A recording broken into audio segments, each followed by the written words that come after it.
Buenas tardes, jóvenes y señoritas del octavo básico. Vamos a través de este video, recordar algunas de las ideas más importantes del humanismo y del renacimiento. ¿Ya? Partimos la clase, recuerdo leyendo el siguiente texto. Lo voy a leer para ustedes. Dice así: no te di, Adán, ni un puesto determinado, ni un aspecto propio, ni función alguna que te fuera peculiar. Te puse en el centro del mundo con el fin de que pudieras observar desde allí todo lo que existe en el mundo.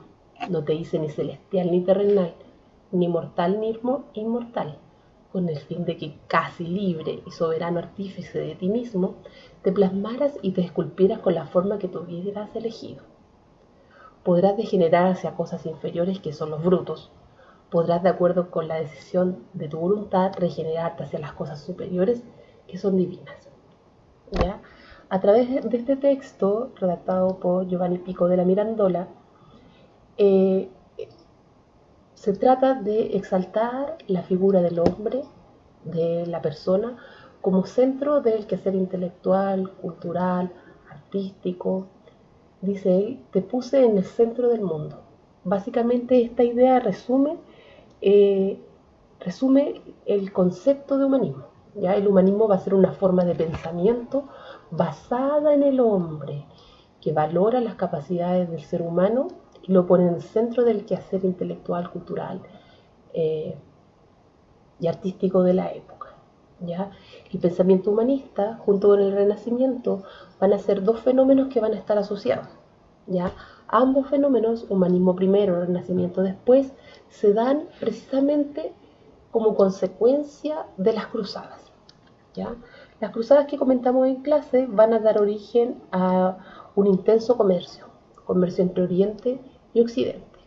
Y en ese contexto, las ciudades de Venecia, Roma y Florencia, ubicadas en la península itálica, aquí en la península itálica, van a ser muy importantes porque estas ciudades, Venecia, Florencia y Roma, van a controlar el comercio con Oriente. Fíjense que su ubicación le va a favorecer para el desarrollo comercial. Ya, estas ciudades, Florencia, Venecia y Roma, junto con otras como Nápoles, van a ser el epicentro, el lugar donde se va a concentrar el pensamiento humanista y después el Renacimiento, y estas ideas desde acá, desde la península itálica, se expanden al resto de Europa. Bueno, ¿qué sostienen los humanistas? Los humanistas sostienen la idea antropocéntrica. El antropocentrismo pone en el centro del pensamiento al hombre. ¿Ya? El antropocentrismo es la base del pensamiento humanista y se contrapone, es decir, está en el lado contrario de la idea teocéntrica. La idea teocéntrica es que en el centro del quehacer humano va a estar Dios. ¿Ya? Vimos en clase que el pensamiento medieval se centra en lo religioso, el Dios es quien gobierna todos los ámbitos de la vida, ¿ya? Pero eso va a cambiar con el desarrollo del humanismo, ¿ya? Repito, el humanismo desarrolla la idea antropocéntrica.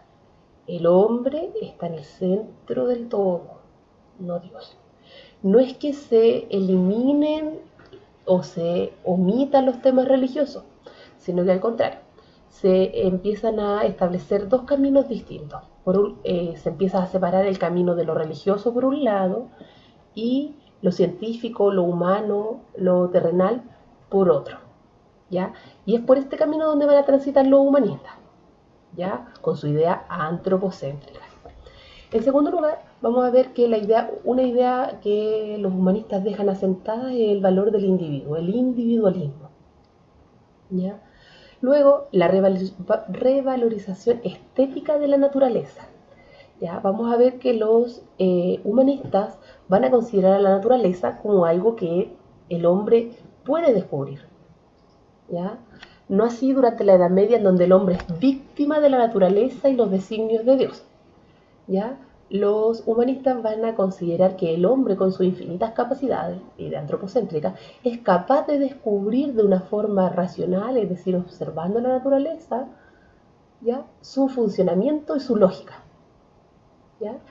Ahora, en cuarto lugar, vamos a ver que las ideas humanistas van a rescatar o van a poner en valor el deseo de fama, la gloria y la fortuna terrenal. Durante la Edad Media, la Iglesia veía con mucho recelo, con muy mala cara, veía a los comerciantes, por ejemplo, aquellos que se enriquecían a partir del comercio o con el negocio del dinero, los banqueros. ¿Ya?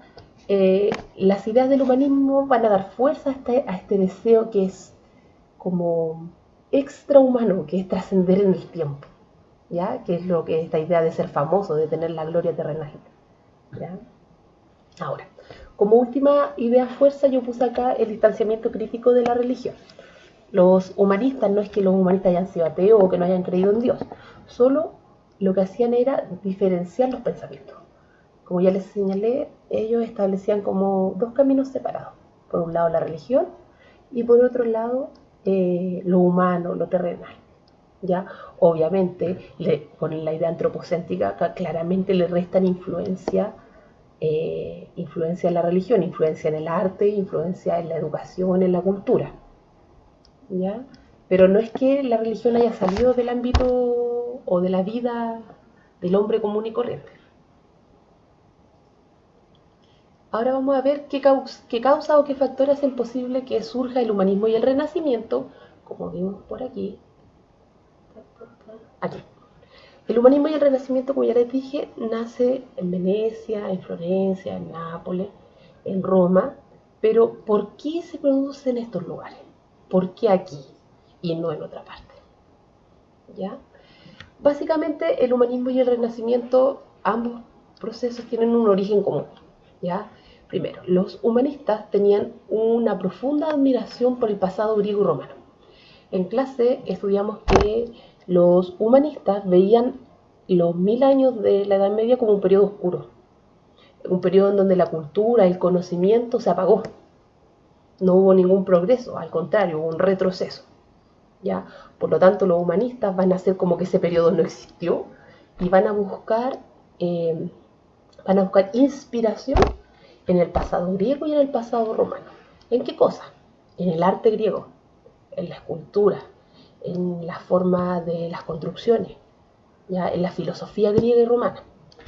¿Ya? Eso es un aspecto, la admiración por el pasado clásico, el pasado de griegos y romanos.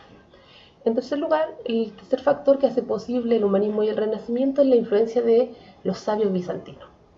Los sabios bizantinos, producto de una serie de guerras en el Imperio Romano de Oriente, se van a ver en la obligación de huir de Constantinopla, la capital del imperio, hasta Roma. En Roma los recibieron. Ellos van a traer todo el conocimiento acumulado en Oriente para el retrasado continente europeo. Ya retrasado en el sentido de que en el fondo la cultura estuvo estancada y relegada a los monasterios y a la iglesia. Ya los sabios bizantinos van a aportar ciertamente con su propia mirada del pasado griego y romano. Junto con lo anterior, vamos a ver que en las ciudades de la península itálica, la ciudad, como dije, propiamente tal, va a tener un gran desarrollo. ¿Ya? Y este desarrollo urbano se va a producir precisamente por el desarrollo del activo comercio en la península. ¿Ya? Otro elemento fundamental para entender el humanismo y el renacimiento es el apoyo de los mecenas. Tenemos entonces ciudades ricas, muy ricas producto del comercio, en donde van a surgir personajes, familias adineradas, príncipes, ¿ya? Que se van a encargar precisamente de albergar, apoyar y financiar a artistas y pensadores humanistas, artistas del Renacimiento y pensadores humanistas. ¿Ya? Y finalmente las universidades van a empezar a surgir, pero separadas esta vez de la iglesia. Hasta durante toda la Edad Media la universidad estuvo relegada o todo el campo educativo estuvo confinado a la iglesia. ¿Ya? Durante la época del Renacimiento, siglo XV y XVI, la universidad va a empezar a desarrollarse bajo el amparo del rey y en las ciudades, lejos de la iglesia. Estos 5 factores nos van a servir entonces para entender cómo se produce y por qué se produce el Renacimiento y el humanismo en la península itálica y desde ahí se proyecta hacia el resto de Europa. Ahora, vamos al Renacimiento propiamente tal. El Renacimiento es un estilo artístico, ¿ya? que tiene ciertas características. Primero, se contrapone totalmente al arte característico de la Edad Media. Como ya les dije, se basa principalmente siguiendo el ejemplo de griegos y romanos. Vamos a ver que en cada pintura y en la arquitectura del Renacimiento va a existir una proporcionalidad de las formas. En esta imagen que está aquí, este se llama El hombre del Vitruvio y es de Da Vinci y refleja perfectamente esta idea de proporcionalidad. Vemos la anatomía del hombre que aparece aquí en esta imagen, pero calculada. Esto no es solo arte, sino que tiene que ver mucho con el cálculo, para establecer una proporción en el cuerpo, para acercarlo lo humanamente posible a la perfección. ¿Ya? Los artistas del Renacimiento van a buscar su inspiración en la antigüedad, en los griegos y en los romanos. Por lo tanto, van a tener como modelo ese estilo de arte. En la arquitectura van a predominar las líneas rectas, estas que están aquí, las columnas, que son estas. ¿Ya? Junto con ello, vamos a ver que Brunelleschi, por ejemplo, desarrolla esta estructura que se llama cúpula, ¿ya? Que es muy característica de la ciudad de Roma. En segundo lugar, vamos a ver que los artistas del Renacimiento van a desarrollar el concepto de monumentalidad. Van a querer, en el fondo, como ya señalé, trascender en la historia, ser famosos, crear obras que trasciendan en el tiempo y que den testimonio de la grandeza del artista. ¿Ya? Dentro del modelo artístico del Renacimiento tenemos también el desarrollo del retrato. El retrato, un ejemplo del retrato es la Gioconda o la Mona Lisa, ¿ya? Que es una de las obras más famosas del Renacimiento. Vamos a ver también el uso de la perspectiva lineal. ¿Ya? En los cuadros, en las pinturas, se va a observar profundidad. Se va a notar claramente en la pintura la forma que tiene. Donde hay una, por ejemplo, donde hay una pared lisa, se ve un trasfondo, se ven figuras en primer plano y en segundo plano. ¿Ya? Esa es la perspectiva lineal. Y por último, va a haber una representación naturalista de los cuerpos. ¿Ya? Como ustedes pudieron ver en el trabajo que tenían que hacer, la tarea que tenían que hacer, en la pintura del Renacimiento abundan los desnudos, las representaciones del cuerpo desnudo o casi desnudo, ¿ya? En donde podemos observar en esas pinturas la proporcionalidad, la perspectiva, el retrato, ¿ya? Muy bien, sigamos. Factores que hacen posible la difusión del humanismo y el Renacimiento.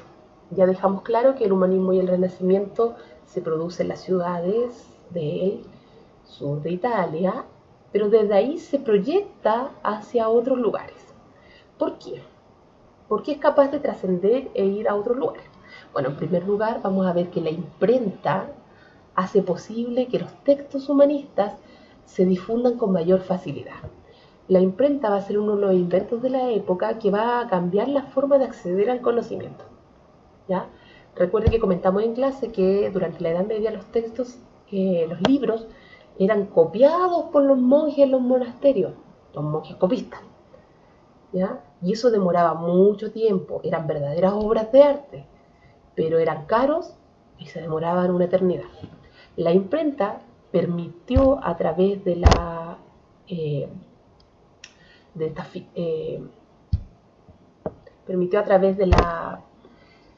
transcripción de los textos con estas piezas móviles que se instalan sobre una especie de planilla para poder multicopiar. Ahí vemos, miren. Este es la prensa. Abajo se instala este cuadrito en donde se transcribe el texto con piezas móviles que son cuadraditas. Bueno, más adelante vamos a trabajar, nos vamos a dedicar solo al estudio de la imprenta, pero eso es en un par de clases más. ¿Ya? Bueno, la imprenta favoreció que los libros se difundieran más rápidamente, ¿ya? Porque permitía en el fondo multicopiar más rápido, si lo queremos llevar a términos modernos. ¿Ya? Ahora, es importante en este contexto el rol de la monarquía en la difusión de las ideas del humanismo. ¿Ya? Recuerde que la figura del rey durante toda la Edad Media estaba en un segundo o tercer plano. Quien tenía el poder real era el señor feudal y el papa. ¿Ya? Luego de la cruzada, el señor feudal entra en desgracia, recuerden, entra en desgracia y lo mismo, algo parecido le pasa al papa. Por lo tanto, el rey, en esa desgracia en la que entra el señor feudal y el papa, logra y ve en el humanismo una posibilidad de volver a recuperar su antiguo poder. ¿ya? También vamos a dedicar una clase exclusiva después para eso. Bueno, espero que con este pequeño video usted haya recordado lo más posible de lo que estudiamos del humanismo y el renacimiento. ¿Ya? Un abrazo, cuídese, esté en casa, estudie en casa. Nos vemos.